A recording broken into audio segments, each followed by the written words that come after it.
Realmente estamos aquí para tratar un tema de suma importancia y mi participación en él, como desde el punto de vista médico, es para que también sepamos la diferencia entre el fentanilo de uso médico y el fentanilo que está causando todas las demás, los demás estragos, las demás alteraciones a nivel de la población en general.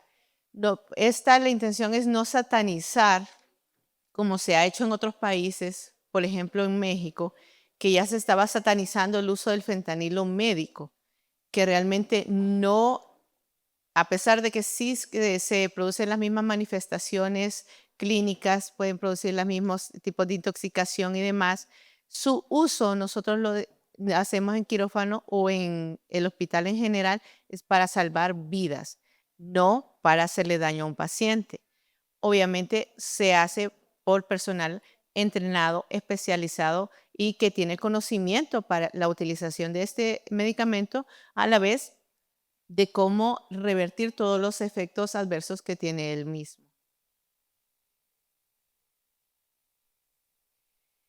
¿Por qué estamos hablando de esto? Porque el fentanilo es un medicamento, como les mencionaba, que salva vidas, pero también puede ser peligroso si se produce ilegalmente e incluso puede ser peligroso en manos de personas que no saben cómo utilizarlo, aunque sea el de uso médico. El problema no es tanto el uso médico como tal, si lo utilizamos en manos adecuadas, sino el uso clandestino. Solo para conocimiento general, el fentanilo es un potente fármaco opiáceo sintético aprobado por la Administración de Alimentos y Medicamentos para uso analgésico desde 1968. Es un medicamento que se ha utilizado a nivel internacional en todos los procedimientos quirúrgicos, en las unidades de cuidados intensivos, en las unidades de manejo del dolor, cuidados paliativos y demás, desde hace muchas décadas atrás. El problema ha sido el mal uso que se le ha dado al medicamento y la distorsión de la molécula que se utiliza originalmente como uso médico para ya uso alternativo como droga recreativa. Es un poderoso opiáceo y es aproximadamente 100 veces más potente que la morfina y 50 veces más potente que la heroína como analgésico y eso incluye todos los efectos secundarios que tiene este medicamento. En anestesiología, por ejemplo, nosotros lo utilizamos para analgesia intraoperatoria, sedación en cuidados intensivos, manejo de dolor agudo y requiere monitoreo estricto y protocolos claros. Nosotros jamás utilizaríamos un medicamento como el fentanilo si no tenemos una monitorización adecuada del paciente. O sea que ni siquiera sin un pulso oxímetro para medir la saturación del paciente podemos decir yo le voy a poner fentanilo a una persona. Entonces, lo que hace muchísimo más peligroso su uso fuera del nivel hospitalario, ya que estas personas lo utilizan sin siquiera ningún control, sin prevención, sin estar a veces acompañados, lo cual puede llevar a los efectos, a las complicaciones, a los efectos secundarios que veremos más adelante. El fentanilo pues tiene muchos usos. A manera intravenosa o intramuscular, el fentanilo se puede producir para analgesia a corto plazo, durante una inducción anestésica, para mantenimiento y recuperación de la anestesia general o regional. Estas inyecciones también se utilizan como un neuroléptico para premedicaciones, inducciones, como complemento del mantenimiento de la anestesia o del manejo en cuidados intensivos. Otros usos que nosotros le podemos dar, como les mencionaba, en cuidados paliativos. Este medicamento es uno de los medicamentos más utilizados para uso de personas con cáncer terminal o con cualquier otro tipo de patología que no les va a permitir su manejo de dolor si no fuera por esta vía y siempre debe ser controlado. El fentanilo tiene presentaciones no solo intravenosas, sino también transdérmicas, pastillas, paletitas. Realmente en Estados Unidos incluso eliminaron la distribución del fentanilo que utilizábamos como premedicación que venía en forma de paleta, una paletita para los niños, porque realmente nosotros lo utilizamos para premedicar y evitar que el niño entrara ansioso a la cirugía. Pero si ustedes imaginan qué tentador puede ser tener una paletita que me puede provocar una sensación de bienestar y sensación de analgesia en general, pues realmente lo retiraron porque las personas tienden a ser muy creativas y dejan de utilizarlo para lo que originalmente se manejaba el medicamento. Solo para conocimiento, el fentanilo produce una potente analgesia mediante la activación de receptores opioides. Estos receptores, como lo veremos más adelante, son tres específicamente y un cuarto que es sintético. Los receptores son mu, kappa, delta y un receptor sintético en particular. Estos receptores son los que nos van a determinar la acción que va a hacer el medicamento a nivel de nuestro cuerpo. Lo cual quiere decir, si yo tengo dolor, el medicamento se va a adherir a un receptor en específico. Pero si yo no tengo dolor, el medicamento se va a unir a otro receptor, el cual es el que libera endorfinas, libera sensación de placer, libera seguridad, y esto es lo que a la larga o a veces con una sola exposición al medicamento puede producirme la adicción. Porque lo que hacen los opioides son quitar dolor, sí, pero además de eso dan una sensación de bienestar y liberación de endorfinas que no le produce ninguna otra droga sintética. Entonces eso es lo que causa la adicción realmente en el medicamento como tal. Tiene una duración de activación de varias horas y un margen terapéutico dependiendo del uso que yo necesito. ¿Cuál es la diferencia de los opioides? Que los opioides, a diferencia de otros medicamentos, no tienen dosis tope. ¿Qué quiere decir esto? Que yo puedo estar utilizando un opioide y voy a empezar a necesitar más dosis del medicamento para sentir la misma sensación inicial, lo cual me va a hacer ir elevando la dosis para yo sentir el mismo analgesia o la misma sensación de placer. ¿Y cuál es el problema de esto? Que puedo tener dosis mayores a las que mi cuerpo, por kilo de peso, porque todo lo hacemos nosotros de acuerdo a nuestro peso y nuestra estatura, sean las necesarias para que mi cuerpo lo tolere, y es en este momento donde se producen las sobredosis o intoxicaciones o incluso la muerte del mismo paciente.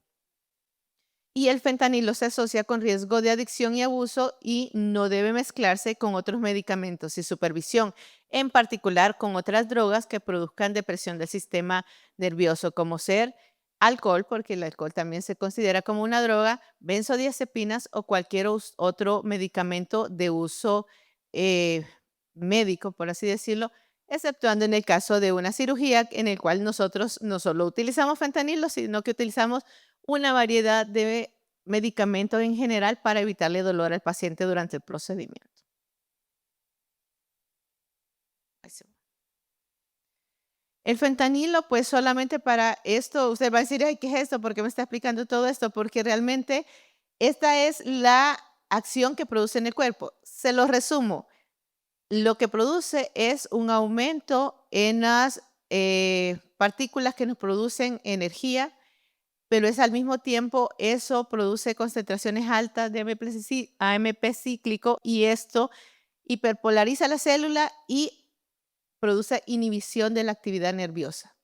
Lo que le quiero decir es que le dice a la célula, ya tengo suficiente, no necesito estar produciendo más, y eso es lo que me va a producir el paro de la sensación, ya sea de dolor, ya sea de malestar, ya sea de angustia, etcétera. Y en particular lo hace en el receptor mu, que es el que nosotros tratamos cuando tenemos un paciente con dolor. Si el paciente no tuviese dolor, entonces pasamos del receptor mu, que activa solamente el receptor de beta endorfina, y como lo ven en la imagen, pasamos a los otros receptores delta y kappa, que ya se unen a encefalinas, endorfinas y dinorfinas, que estas son las que nos producen la sensación de bienestar y placer. Y es por eso que es tan adictivo, Porque realmente, si usted no tiene dolor o si su dolor es mínimo y yo uso fentanilo en lugar de usar un medicamento menos potente, yo lo que voy a sentir es una sensación de bienestar y relajación. Y literal, como lo describen los pacientes que ya han utilizado algún otro tipo de droga y uno les pregunta, ¿cómo te sientes? Ellos, la respuesta es, me siento bien. No bien, bien. Entonces es mucha la diferencia entre una sensación y la otra. El opioide delta es la actividad de receptor de la proteína G a nivel de la encefalina y el kappa, que es el más particular, es el de la endorfina, de la dinofina. ¿Qué es lo que pasa si yo utilizo una dosis mayor de la que me corresponde o una dosis que ya superó lo que mi cuerpo va a tolerar? Pues una sobredosis. Y esto me va a producir alteraciones a nivel del cuerpo. Los síntomas normales del uso de fentanilo a una dosis adecuada por kilo de peso, que eso lo va a determinar el médico que le está utilizando, van a ser mareo, somnolencia, un poquito de euforia, va a haber una rubicundez, el paciente le va a decir, me pica la nariz, pero va a ser una sensación agradable, tal vez produzca un poquito de vómito, náusea y obviamente alivio del dolor, que es lo que nosotros estamos buscando. Pero si ya tengo signo de toxicidad o de sobredosis, ¿qué me puede pasar? Mi paciente va a estar inconsciente o no va a poder hablar. Pupilas a nivel mióticas se le denomina en medicina, pero lo que va a pasar es que las pupilas usted va a identificar que se le ponen chiquitas, chiquitas. Cuando nosotros normalmente evaluamos a un paciente, si le pasamos un halo de luz a la pupila se dilata. Eso es lo que le ocurre a todas las personas que nos tienen medicamento. Con el opioide, independientemente del tipo de opioide, usted le puede pasar la luz o poner la luz directamente en el ojo y la pupila jamás se va a dilatar. Ese es un signo típico de que que el paciente ha utilizado opioide, que no es, la pupila no se va a mover. Entonces, es una de las cosas, de las maneras en las que nosotros diagnosticamos este paciente tiene efectos de opioide o ha consumido opioides, independientemente del opioide. Además de eso, va a producir ahogamiento o gorgoteo, que es una dificultad respiratoria, una respiración lenta y escasa y la piel azulada o descolorida. Y esto es porque se produce un grado de hipoxia a nivel general. La hipoxia es la falta de oxígeno.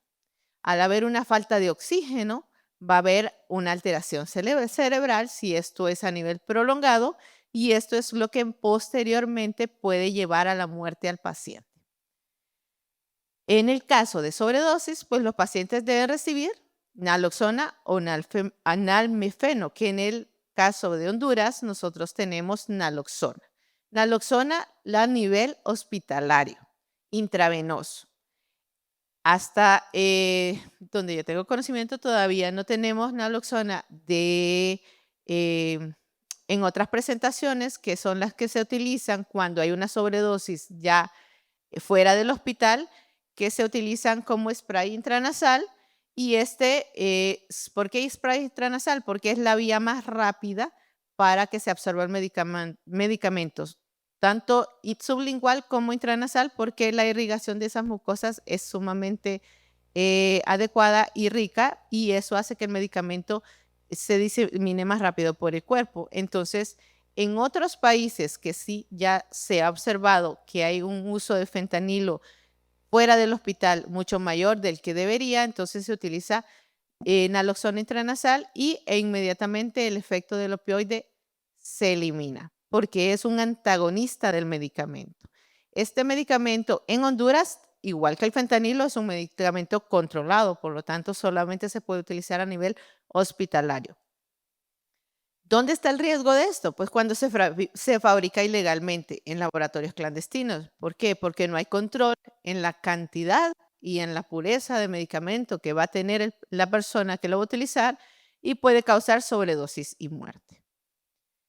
¿Qué son los precursores químicos? Porque realmente este es el tema del foro. En general, el precursor es una sustancia química que puede ser utilizada en la producción, fabricación y o preparación de drogas, estupefacientes o psicotrópicas, incorporando su estructura molecular al producto final.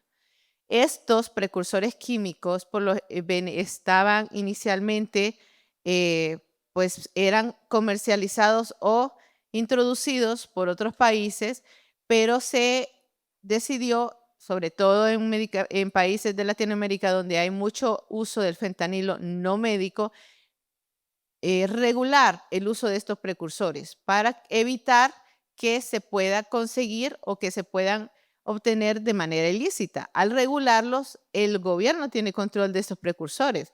El problema es que usted puede fabricar medicamentos no solamente con los precursores químicos normales que tiene para fabricar fentanilo, sino que la gente es un poquito más creativa y empieza a usar otras sustancias como los precursores o incluso sustancias que no deberían estar dentro de un medicamento, incluso hasta cal hemos observado que le pueden poner a las drogas y eso es lo que produce todavía más deterioro en la salud de las personas que utilizan el medicamento que no es controlado y eso puede producir, además de los síntomas que yo ya les mencioné, que son depresión respiratoria, malestar, intoxicación, hipoxia, la muerte de los pacientes porque la utilizan sustancias que no son adecuadas para el uso del medicamento.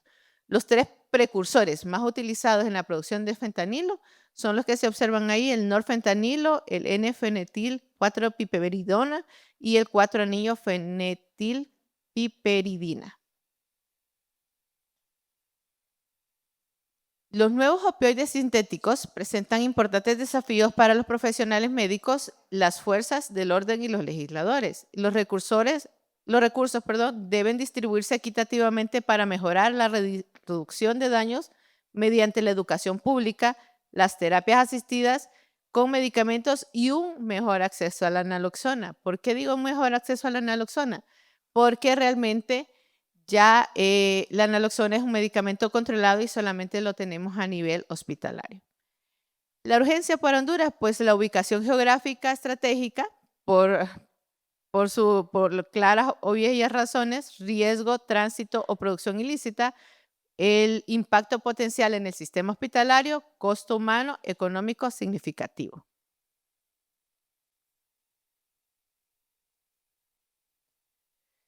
Riesgos clínicos de no actuar, incremento de sobredosis, saturación de las emergencias y de las unidades de cuidados intensivos, mayor uso de naloxona, lo que vendría a ser en detrimento a nivel hospitalario porque nos quedaríamos en el medicamento nosotros y el posible desabastecimiento. Desde el punto de vista médico, pues lo que tenemos que hacer es garantizar su uso seguro en hospitales, evitar estigmatizar el medicamento que sí es necesario, porque realmente si no tenemos este medicamento, no podemos realizar cirugía segura, ya que el medicamento evita que usted tenga dolor dentro del quirófano. Si yo no le pongo fentanilo, usted su cirugía, cuando se despierte de ella, va a ser muy, muy doloroso y muy difícil la recuperación. Y mantener un equilibrio entre el acceso y control para profesionales médicos debidamente certificados, que en este momento realmente solo personal con anestesiología, cuidados intensivos, oncológicos y demás, son los capacitados y los únicos que pueden utilizar el medicamento. Y pues mi mensaje final es que el fentanilo, como anestesióloga y como profesional comprometida con la salud pública, considero que el abordaje de los precursores del fentanilo no debe centrarse únicamente en la represión, sino en una prevención inteligente, la regulación equilibrada y la coordinación interinstitucional.